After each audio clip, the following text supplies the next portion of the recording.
mission at Confronting Domestic Violence, CDV, is to provide real-time resources to real-time victims and offer relocation services when parents have a safe place to go and not the means to get there. Every day, countless families wake up in fear, navigating a battleground in their own home, trapped in a cycle of violence.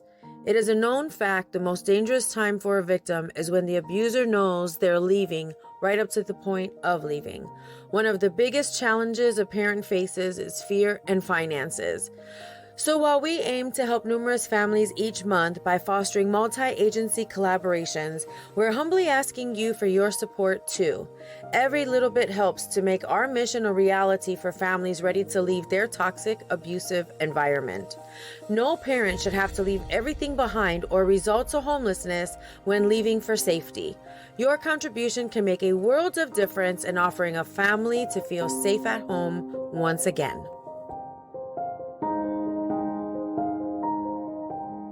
Hello, beautiful listeners. A. Garcia here, founder and executive director of Confronting Domestic Violence.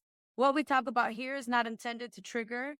Instead, it is our intention to bring awareness, empowerment, tools, testimony, light, and hope for those that may be going through a form of domestic violence or for those that have completely separated themselves from a previous toxic, abusive relationship. We come together to share lessons learned and how to level up our coping skills as the inevitable domino effect takes part in our lives after we leave. So let's talk about it.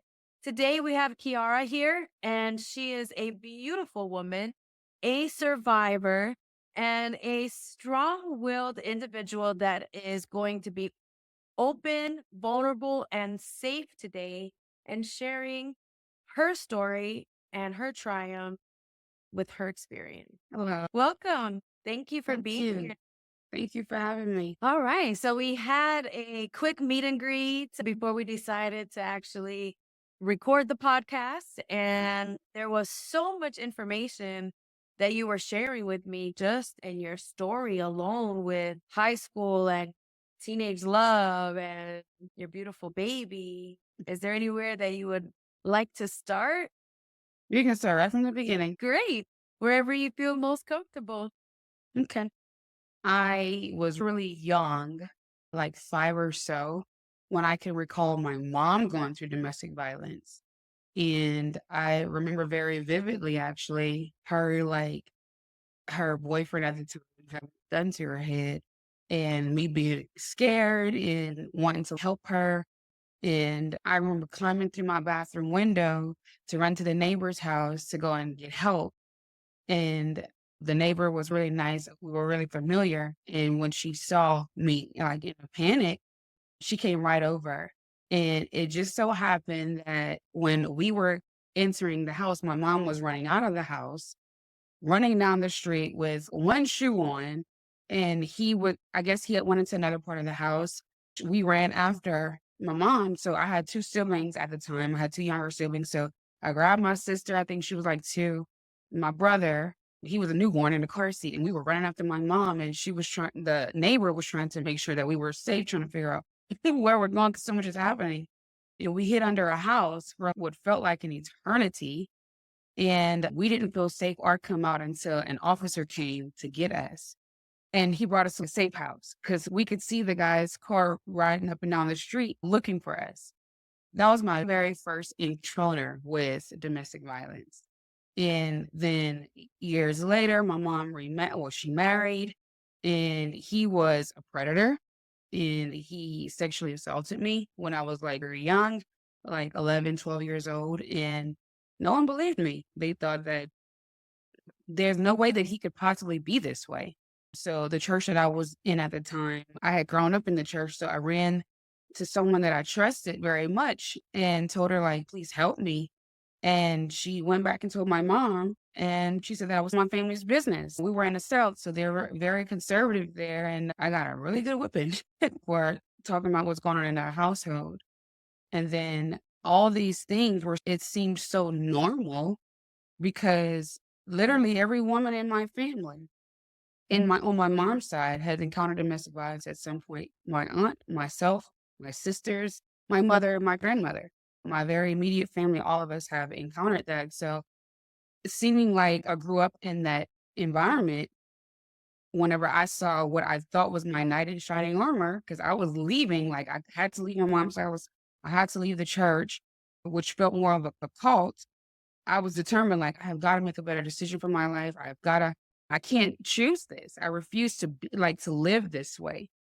And then ran into the father of my children, who was really charming, and he swept me right off my feet at 18 years old. And he promised that he would help me and make sure I was good. And I trusted him. He was 28 and I felt comfortable. He's older, he's more mature. There's no way he's gonna let me hurt. He understands what I've told him. And he took that and used that to his advantage. He manipulated that.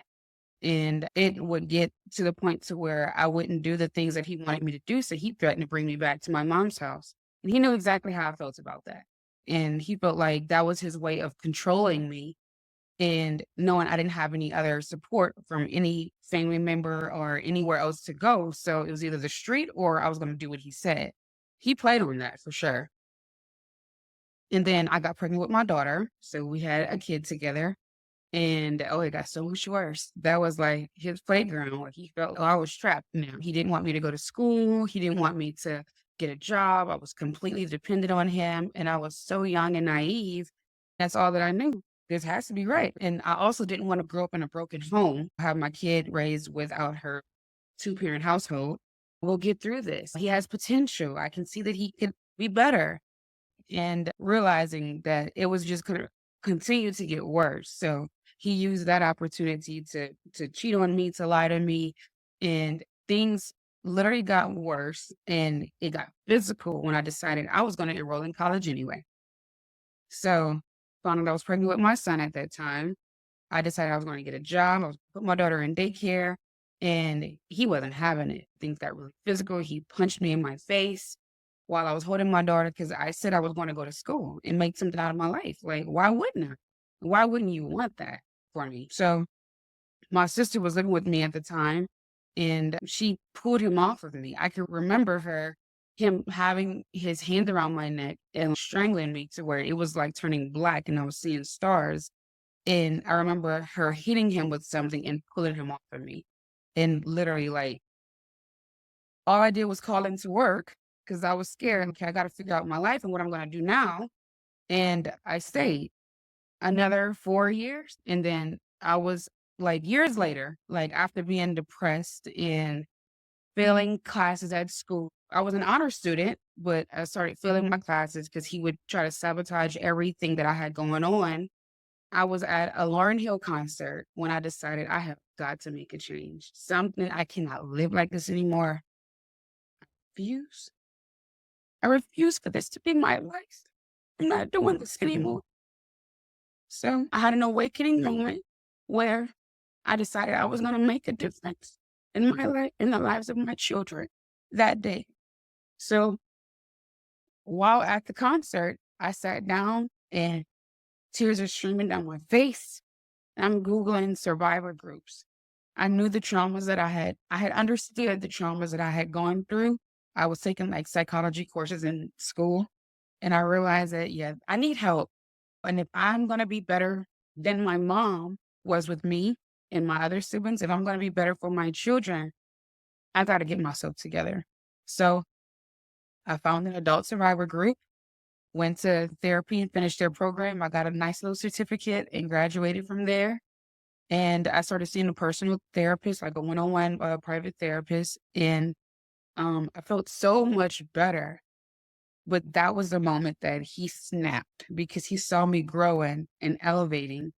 And I had a conversation with him and told him, I need this time for myself so that I could work on me. I've been through so much and we've been through all these different things, but I need to get myself together. And he was like, nah.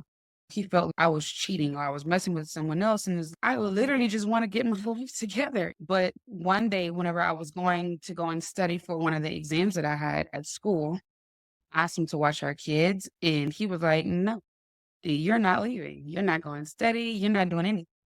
I'm like, but I am. And I remember him taking my car keys and taking my phone and essentially holding me hostage. And he had locked me in the room, and he had his arm like this in my neck, telling me, "You're not gonna go out there. You're not gonna do anything. You're gonna figure out how to take care of the kids here. You're gonna figure out how you're gonna study and pass your test, but you're not leaving. I'm leaving." So I was like, "Wow, why do you have to be this way?" But I'm like, "I have to get away from this guy." So and I felt like in that moment, if I stayed in that room, he was gonna kill me. I felt it like just in my soul, like I have got to get out of here. And I made the decision that, okay, I'm going to get outside. So whatever I got to do to tell him, to sweet talk him, to get him to calm down, to get outside is what I'm going to do.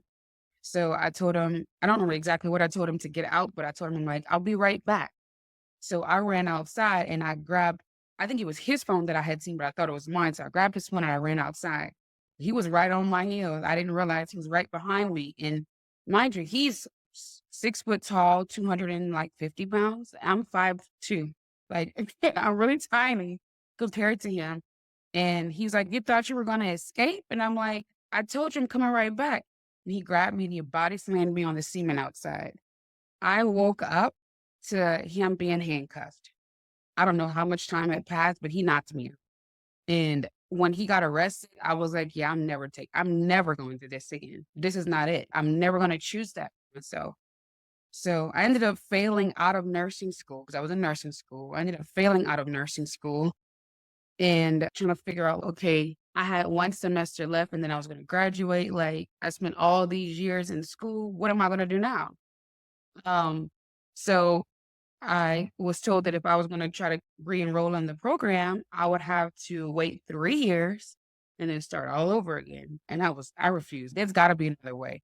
So I changed my major to general studies, and my concentration was applied science. Graduated, and I moved to Las Vegas. I was proud because I was the first like kid in my family to graduate college, but I just felt like that wasn't enough. Like, I wanted to be a nurse. That's where my heart was. So I called all kind of schools all over the country, literally over 50 schools, and only one of them told me that they would give me the opportunity. First, she said that she wanted to know what would be different this time. How would I guarantee my own success? What changes have I made in my life? And when I realized, oh, I have a chance here, I begged her, please, I'll do whatever. I'll do whatever. I'll do whatever it takes. I will study. I will show up to class on time. I've made the necessary changes in my life. I'm not in a toxic environment anymore. I'm in a very peaceful state. I'm happy. My kids are healthy. I'm good. And she's okay. We'll give you the opportunity and you do what you make the best of it. But she told me that she believed in me but the rest was up to me. I drove. We were living in Las Vegas. This school was in North Carolina. So I packed up my house, packed up my children, and we drove from Las Vegas to North Carolina, a 32-hour drive. And I started school. And I ended up living in Charlotte. School was in Durham, which was a 2-hour commute. So I realized, oh shoot. And this was in the middle of the pandemic. So I thought that things are going to be virtual, but they wanted us to be in person. We were just going to have to wear a mask. So I'm like, this is my only shot. So what am I going to do? So I made arrangements for my kids and I drove. There was 2 hours one way every single, 4 days a week for 18 months. Graduated top of my class. I was magna cum laude, graduated in our honor society, and I won a scholarship award. And yeah, so basically my mission to tell my story is to help other women like me that were young and very vulnerable and maybe even naive, that your story doesn't end there with the person that is abusing you. You can get out and change your life and make a better life for yourself. Whatever your goals are, you can reach them. You can achieve them. But it doesn't stop or end with that person because they think that they have control over you. You can literally take control of your life and make better decisions for yourself and for your children. That's right. That's right. And I did not ask any questions or intervene at all because you definitely gave such a full circle, full rounded, it's not even a snapshot, but the full story and all the way around. First and foremost, your strength and resilience is like top of the chart. And what you expressed being in your younger years, for a lot of us, including myself, we're raised, you don't talk outside of what's going on inside. You don't go outside and talk about what's going on inside the home. Right. That's 101. And then there is that being prideful and or ashamed and afraid because of the exact outcome you experience of not being believed. Mm. And then when your own parent is not believing you and you're in a situation where you're being victimized Mhm. and you're seeking that help outward and you're just in this vicious cycle, and in those teenage years that's where that vulnerability comes so strong into Mhm. play, because your situation, your home, your life, where you're at your most like joyous space and seeing life for the beauty that it is, you're in this battlefield that isn't yours. And I'm like envisioning you underneath that patio, underneath that porch with the picket, with the privacy fence around it, Yes.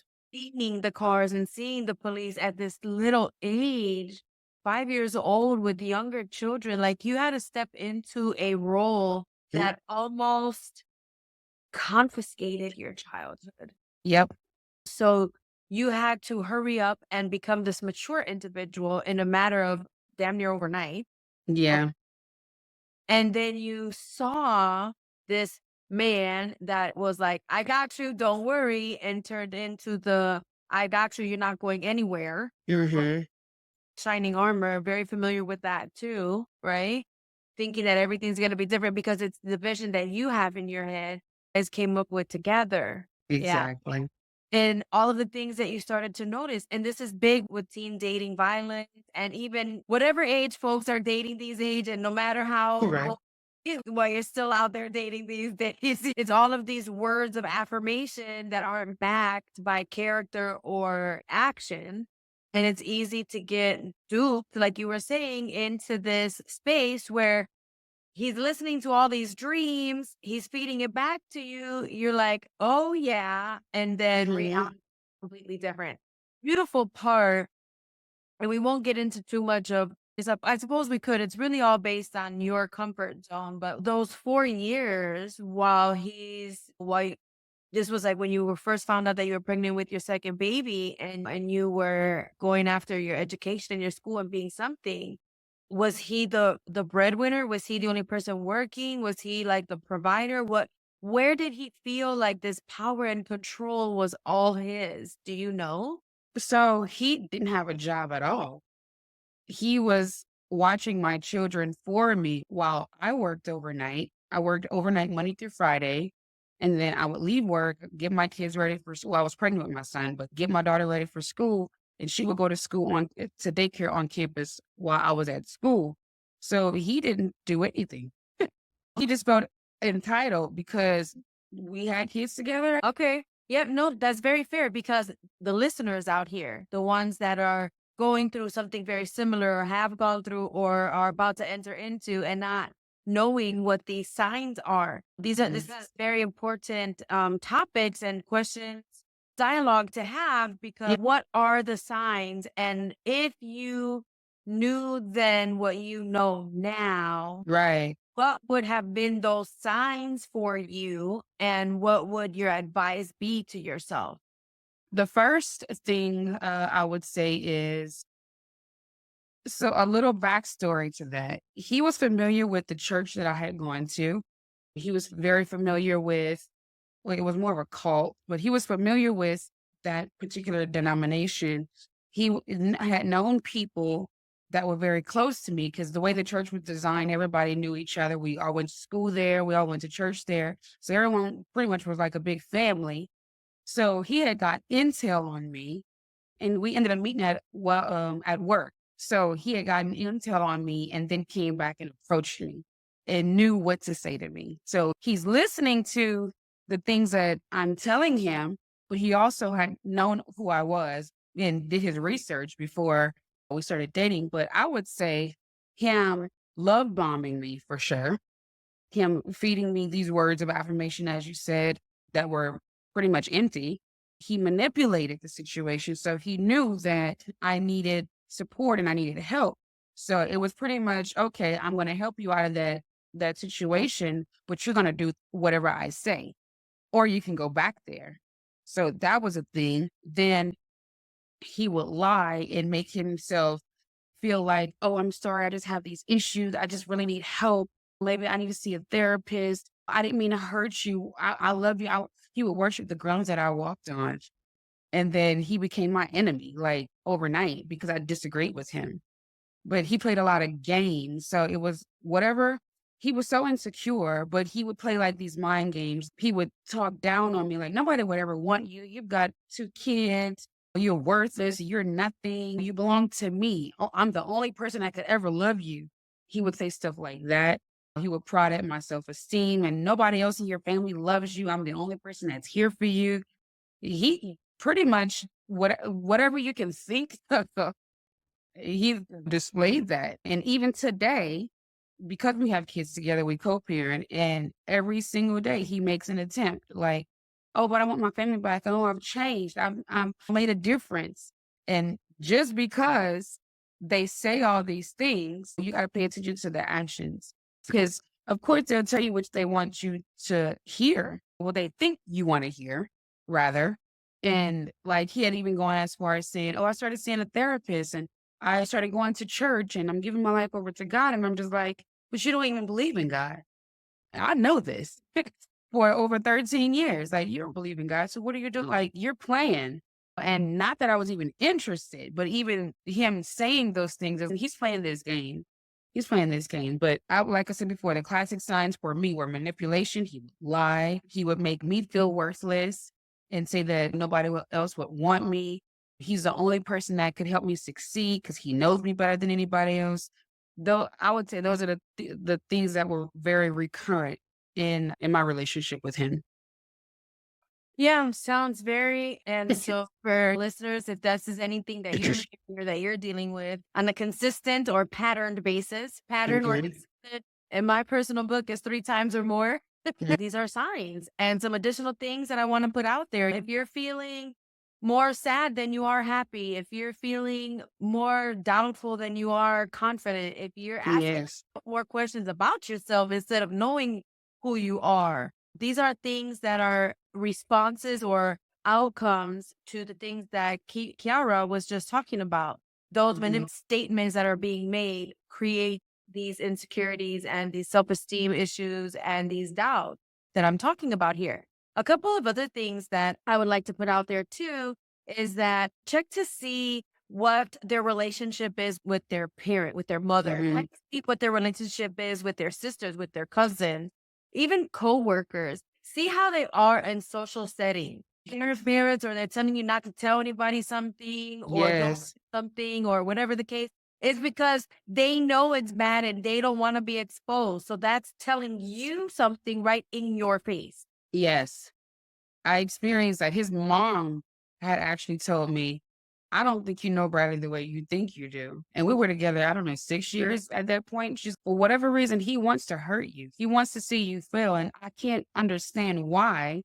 And he had a very strained relationship with his mom as well. But he would, after we had broken up, I missed this part. After we had broken up and he ended up getting out of jail, he would like, he broke into my apartment. I lived on campus. He busted the window and climbed in through and got into my bedroom and was literally standing over me while I was sleeping. This is on campus at the university? Yep. Dorm? I was in like a family housing. So it was an apartment that was 2 bedrooms, but on campus. So what did the school do about that? Oh, they put out, they had like their own campus police and they put out like this, his picture, his face, and had alerted everyone through like this email that this person was doing these things. He had broken into this apartment. He's on the loose. Be mindful. So they alerted everyone. And I don't know why, but he thought he would say things like, yeah, but me and you, we're good. He would call me from all these different random numbers. He would good. I would never hurt you. I love you. And all these things. But I'm just like, you just broke into my place. That's because I told you no. 10 years older than me. Yep. And one day he was supposed to I was supposed to go and meet with his mom to go bring my kids so I could study for the weekend because I had an exam. He stole his mom's truck and came to meet to my house on campus while I was loading up my kids. And there's like these big boulders that mark like the parking area. And he picked it up and was trying to throw it at my windshield while me and my kids were in the car because I would not get out of the car and have a conversation with him and give him a hug like he wanted. He did the most. Like it was Yeah, to the point where he's willing to put your kids' safety and at risk exactly. Yep. to get to you. It sounds, and you still are co-parenting. And Yep. yeah. And do you want to share anything about that, or you want to leave them? No, we can talk about that. So one thing I did very early on is put my children in therapy. So they were in play therapy for a while. And mainly play it was like, yeah, play therapy. So play therapy is like therapy where kids can express themselves through play. You know, that's the way that the therapist can get through to them. So I put them in that in play therapy and they loved it, but they would share so much. Obviously they were traumatized because all they had known was mommy and daddy, excuse me. And I had done that. So being that and I wanted to normalize mental stability, mental health, and these debunk the stigma in my household essentially with that. So putting them in therapy very early on. Now they're 8 and 10 years old and they see certain things that they know is not normal. They will vocalize, "Daddy, you need help. That's not okay." Or "Why would you want to hurt mom?" They've hurt. As a matter of fact, the other day, 2 or 3 days ago, my son, his dad picked him up from school and he got into my car and he was crying. I'm like, "What's wrong?" "I'm scared that daddy's going to hurt you." And I'm like, "Why?" And I said, "Did you hear him say something?" And he said something to the point to where I can't let her go. And I'm just scared he's going to hurt you. But he wouldn't tell me anything else. But they're smart enough to pick up on this is not normal. This is not okay. And while I'm fighting with the legal system on getting full custody of my kids, so I don't have to allow them to go through this, it's been a struggle because he has rights. And the state of Nevada's laws are different than other states. But yes, is educating my children, letting them know without telling them that their dad is a bad person. These behaviors, we refer to them as behaviors, are not okay. Daddy could use some help here. But anytime that you feel uncomfortable, trust your feeling and you talk to me. You call me, vocalize yourself, and say whatever you have to say. You know what I'm saying? And make someone aware of how you're feeling. So it's still a challenge. We're still working through things, but he is exactly who he is, if not worse than he was before. And I'm very firm, very steadfast on where I'm at. There are boundaries that I'm enforcing. He knows if he comes to my house or he pops up over here, because the leasing office is aware of who he is and the history that's involved. And I have an order of protection. But he knows if he comes here, I'm going to call 911. We have a designated area that we meet up to drop the kids, exchange the children, for example. And if you cross anything outside of that, there are consequences. So he didn't push his limits, but he popped up on me at the store. You're not supposed to do that. You're supposed to stay 100 yards away from me. So I don't play with that at all. If he says something, if he threatens me, if he sends a message or he does anything that is outside of the boundaries that are set by myself or the court system, they'll be reported and recorded in some way, shape, or form. I don't take anything lightly. I believe everything that he says. I'm not playing with him or that at all. And Kyara, I just want to give like a standing ovation. Okay. You are coming from a place of such strength. And what I am going to tell you that the definition of what this is today, this is post-traumatic growth, PTG. A lot of people are familiar with PTSD. Yes. And PTG is post-traumatic growth. You have taken your situation, which you experienced from 5 years old all the way up until your son was 4 or 5, and you have drawn a line in the sand for yourself, for your children, for your future, for the well-being. You have put all of these layers into place that would normally take somebody darn near a decade. Okay. Mhm. And I'm telling you that from experience and from many people that I speak to as well. And I just really need to give you some really high kudos in some areas that you brush through that I don't want to just brush through. Number one, yeah. Number one, you said, not in my household, not for my children, Yes. because you went through generational trauma from domestic violence, not just your mom, but your aunts and your cousins, and basically every female on your mother's side of the family. You have seen, you have heard to the point where you felt that it was the norm, and this is just Mhm. what it is. Okay. And once you got out, once you were in that situation, once you were in survival mode and you knew what you did not want for your children based on your Mhm. realities and your experience, you said no more. And you Mhm. meant it and you stood by that and you did whatever it took to do it. All right. So let's not just rattle through that. It's not that's big. All right.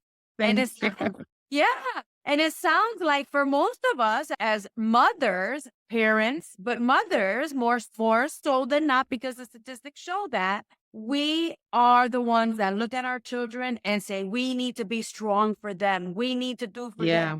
Need to have this and do that and be this role model in their eyes. Okay. Yes. And so you were so quick and so smart to know to put them into a therapy. Mhm. Regardless of what kind, you are the mother who was best for your child. And if you don't, if you thought that was the best and it wasn't, then you go and you find another resource. Okay? Yes. And what you've done and what you're doing. And now your children, because of the parent, the other parent, now they are sitting there being basically mature individuals as well, with their childhood slightly stripped because they have to deal with this narcissistic Yeah. behaviors and identify it and call it out like a mature adult almost, right? Yep. Now, I do want to rant a little bit about the legal system and then give some pointers on here. And this is for you, for all parents that are going through this. There is such a thing as legal abuse. People will use the legal system to abuse, manipulate, and control. Okay, especially if they know that there's fear instilled behind that, whether it's financial, whether it's job related, whether it's the kid, whatever it is. Okay, it's also a form of manipulation and a tool that is used. Now, when you're going back and forth in the court about these behaviors that you shared, okay, that they're dealing with, it all boils down to the well-being of the child. If that is Mhm. the focus and you have 3 supportive things that you can evidence as to how the well-being of a child is being tampered with, then and you can support that evidence by whatever it is, by whatever means necessary to support your allegation, that is more of an expedited way to get to what you need to get to. So if you're asking for that supervised visitation, that could be a part of justifying why. Okay, because the well-being of my child is being jeopardized due to these 3 things, and here's the evidence. Okay. Mhm. The other thing is him popping up still around these days, trying to intimidate, trying to state that you can't go anywhere because you're his, claiming possessive, all these things. Sounds like you have a restraining order in place. Yes. So all of these things being documented, like you said, referring back to the courthouse, like you said, my recommendation is to contact, first of all, I want to say that Nevada is ranked in the top 10 states of all 50 states for domestic violence.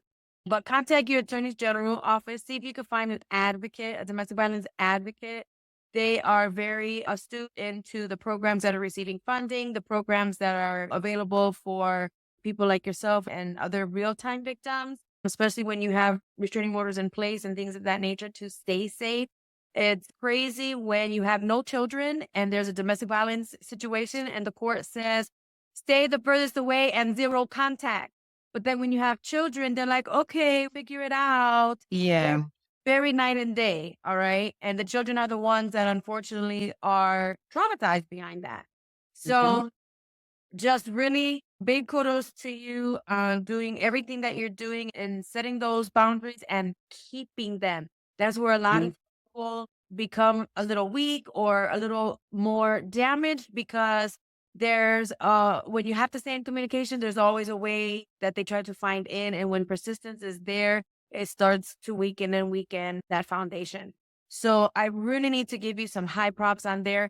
And you know what? Out of those 550 or 50,000 numbers that you called when you were looking to continue and pursue your nursing career, thank goodness that you did not give up. And that is that survivor determination in you, that you knew that you were being re-victimized because of your domestic violence situation that ultimately led to you failing out, and that not being accepted in because of that being the reason and the issue.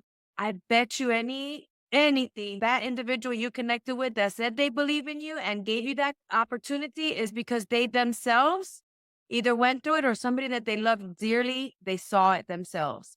And so that is the other thing on that resilience and that persistence as a woman, as a mother, as a caregiver, as a provider, as a parent. You do what you need to do to make sure that you have that roof over your head, that you protect and you find that food on the table.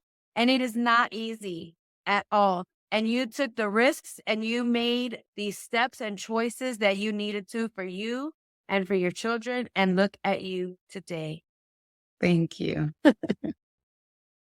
Thank How you. beautiful. How beautiful. And your children are going to have emotional intelligence, and they're going to keep that open communication with you. And you're going to be a very proud mother. You stopped a generational long-term trauma. Yes. That was my goal. I believe that. Yeah. And Thank you. you did it. You're doing it. Now you did it. You are still doing it.